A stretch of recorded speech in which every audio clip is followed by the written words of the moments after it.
मोहब्बत की झूठी कहानी पे रोए, बड़ी चोट खाई जवानी पे रोए। ना सोचा ना समझा, ना देखा ना भाला, तेरी आरज़ू ने हमें मार डाला। तेरे प्यार की मेहरबानी पे रोए, खबर क्या थी होंठों को सीना पड़ेगा। मोहब्बत छुपाकर भी जीना पड़ेगा। जिए तो मगर जिंदगानी पे रोए, मोहब्बत की झूठी कहानी पे रोए, बड़ी चोट खाई जवानी पे रोए। ये अशार मोहब्बत की नाकामी और धोखे की दास्तान बयान करते हैं। शायर कहता है कि मोहब्बत एक झूठी कहानी निकली जिसने दिल को गहरा जख्म दिया और जवानी इसी गम में गुजर गई। ना सोचा ना समझा, ना देखा ना भाला, तेरी आरज़ू ने हमें मार डाला। यहाँ आशिक अपनी सादगी और जज्बातीपन का एतराफ़ करता है। इसने बगैर सोचे समझे मोहब्बत की और महबूब की ख्वाहिश ने से अंदर से तोड़ दिया। तेरे प्यार की मेहरबानी पे रोए। ये एक तंजिया अंदाज है। महबूब के प्यार को मेहरबानी कहा गया है, मगर हकीकत में वही मोहब्बत दुख और तकलीफ का सबब बनी। खबर क्या थी होंठों को सीना पड़ेगा, मोहब्बत छुपाकर भी जीना पड़ेगा। ये अशार इस दौर के मुआशरती दबाव को जाहिर करते हैं जहां मोहब्बत को छुपाना पड़ता था और अपने जज्बात को दिल में दबाकर जीना एक मजबूरी बन जाता था। जिए तो मगर जिंदगानी पे रोए। जिंदगी तो गुजरी मगर खुशी के बगैर यानी जीना भी एक सजा बन गया। मंजर की खूबसूरती।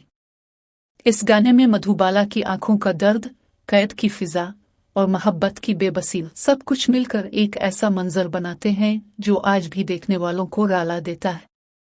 ये गाना सिर्फ एक मोहब्बत की कहानी नहीं बल्कि कुर्बानी, समाजी पाबंदियों और टूटे दिल की मुकम्मल तस्वीर है।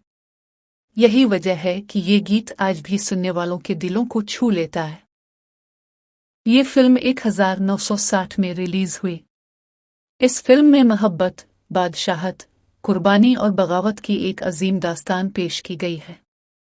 फिल्म की कहानी मुगल शहजादे सलीम और एक रक्कासा अनारकली की मोहब्बत के गिर्द घूमती है।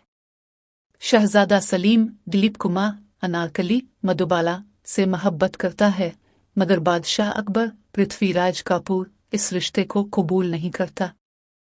ये मोहब्बत बगावत में बदल जाती है, जहां एक तरफ बाप की बादशाहत और दूसरी तरफ बेटे की मोहब्बत आमने सामने आ जाती है।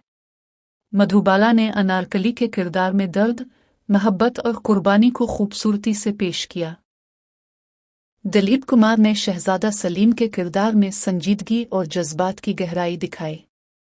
पृथ्वीराज कपूर ने अकबर के किरदार में शाही वकार और ताकत को नुमायां किया। फिल्म की मौसीकी भी बेमिसाल है। गाने जैसे प्यार किया तो डरना किया, मोहब्बत की झूठी कहानी पे रोए। इन गानों को लता मंगेशकर और दीगर गुलकारों ने अपनी आवाज से अमर बना दिया।